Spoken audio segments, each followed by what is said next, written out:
Fala aí pessoal que assiste meu canal, tudo bem com vocês? Bom, vou gravar um vídeo aqui, não sei exatamente quanto tempo vai durar, mas eu preciso gravar hoje, postar hoje ainda, porque é relevante e importante que esse vídeo seja postado hoje, dia 16, segunda-feira, um dia depois da estreia do primeiro episódio de The Last of Us, na HBO Max.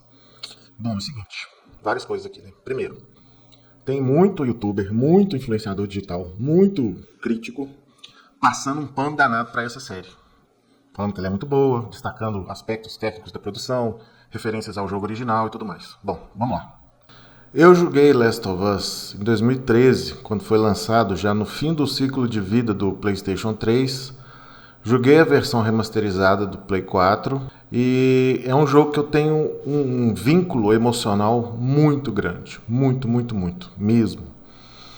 Primeira coisa que eu diria é o seguinte: se você tem hábito, muitos youtubers, influenciadores, críticos, muitos têm hábito de enaltecer e elogiar muito a dublagem brasileira, eu realmente, apesar de concordar que a dublagem brasileira é muito boa, não dá para comparar com a interpretação de voz original. Aliás, já tem um tempo que os jogos não se baseiam mais em dublagem quando são feitos.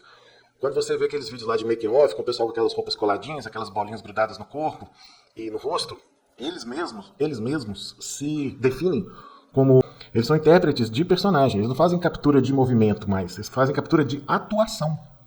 Então quando você faz captura de atuação para um jogo, é muito mais do que uma captura de movimento ou só de voz. Exclusivamente, entendeu? Entende?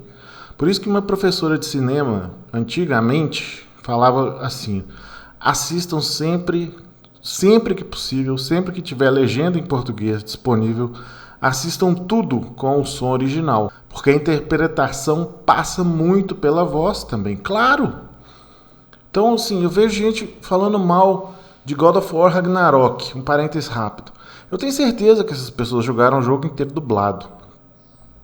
Porque pelo que eu entendi, pelo que eu pude perceber na crítica de alguns desses canais, a dublagem tem um quê de militância, sabe? Last of Us foi um dos primeiros jogos que entregou pra mim essa experiência. Rarissimamente eu jogo um jogo na dificuldade normal e volto para jogar tudo de novo, do zero, nas dificuldades mais avançadas. Last of Us eu lembro que eu joguei o jogo todo, várias vezes, inclusive na dificuldade mais alta, que eu não lembro se é sobrevivente ou extrema, alguma coisa assim, na época. Então, joguei depois do Play 4, agora eu estou jogando de novo a versão remake do Play 5, já não estou empolgado, não vi tanta diferença assim, igual o pessoal falou. Então, cara, o que eu tenho a dizer sobre a série é o seguinte: o jogo em si já tem uma narrativa de filme. Ele já é um storytelling cinematográfico. Não interessa. Quando você jogou a primeira vez, você também não sabia quem era cada um deles. Você não sabia quem era o Joel. Você não sabia quem era a Ellie. Entendeu? E mesmo não sabendo, você se envolveu com aqueles personagens e compreendeu a história. Então essa mania que a indústria tem de colocar adaptações para fazer público novo, para atrair o público novo. Ah, vamos atrair quem nunca jogou o jogo. Peraí. Antes de jogar o jogo, eu também nunca tinha jogado o jogo. Entendeu? E mesmo assim eu entendi a história. Então a indústria adora tratar o público em geral como burro, como retardado.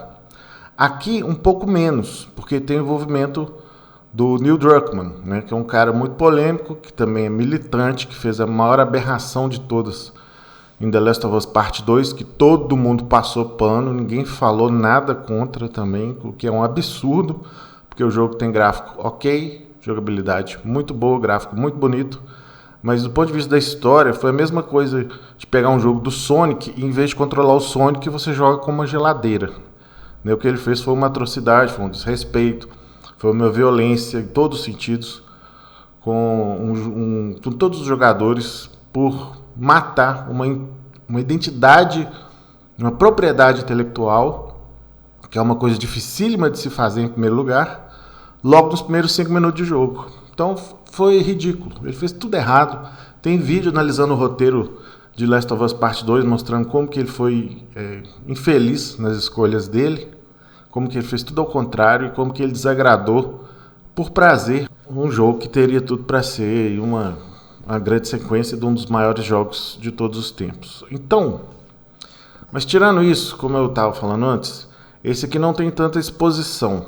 A série não precisa expor muita coisa, porque tá tudo já é muito bem explicado na primeira cena, apesar de eu gostar mais da abertura do jogo original, que é a montagem de abertura intercalada com sequências dos noticiários, do que está acontecendo, né?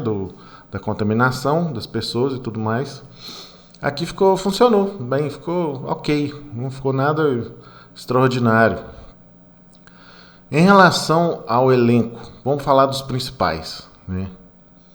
Cara, tudo bem que para criar um personagem de um jogo é muito fácil você colocar a microexpressão que você quer, o timbre de voz em cada cena, em cada atuação que você queira, para atingir o nível máximo de perfeição. Então foi isso que eles fizeram no jogo.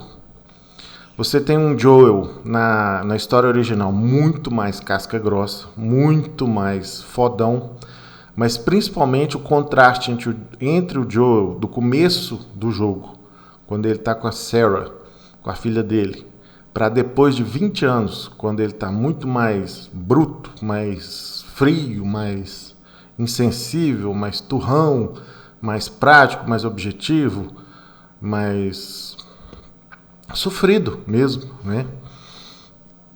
E eu não vi isso no Pedro Pascal. Sinto muito, cara. Eu gosto dele, ele é um bom ator. Cara, o Joel teria que ser muito mais casca grossa. Muito mais. A transição entre o Joel original, no início do jogo, e o Joel 20 anos depois, não me pegou. Não me impactou tanto. Sabe? Então, o que eu quero dizer é o seguinte. O jogo em si já é uma narrativa de filme.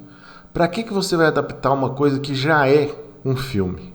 Tudo bem, você não vai colocar as partes de jogabilidade, óbvio, lógico. Cara, e a Ellie, velho? A Ellie não precisava mudar o rosto dela.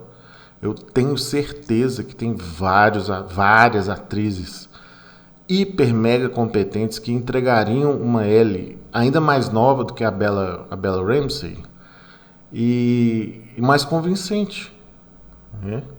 Tudo bem que ela é boa atriz, ela consegue pegar os trejeitos ali da Ellie, do jogo. E eu não tenho nada contra também mudar...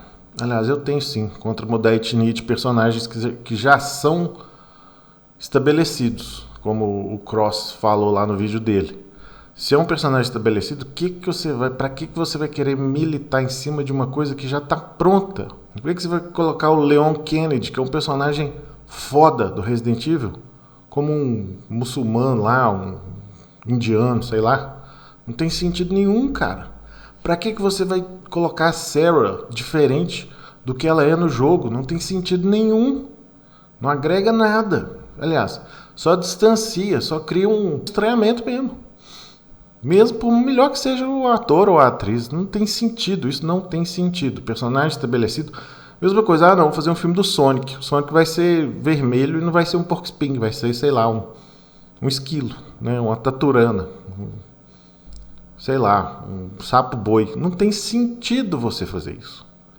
Entendeu? Já é uma IP, uma propriedade intelectual. Então, só faz o básico, cara. Só deixa lá o que está pronto. Faz igual a Marvel fez no início, só melhora o que já existe. Né? O Homem de Ferro dos filmes da Marvel chega a ser algumas vezes muito mais legal do que algumas histórias em quadrinho dele. Entende? Então, além do conhecimento intrínseco que você tem que ter, enquanto roteirista, produtor executivo, diretor e tudo mais, respeita os fãs, cara. Respeito aos fãs é o mínimo.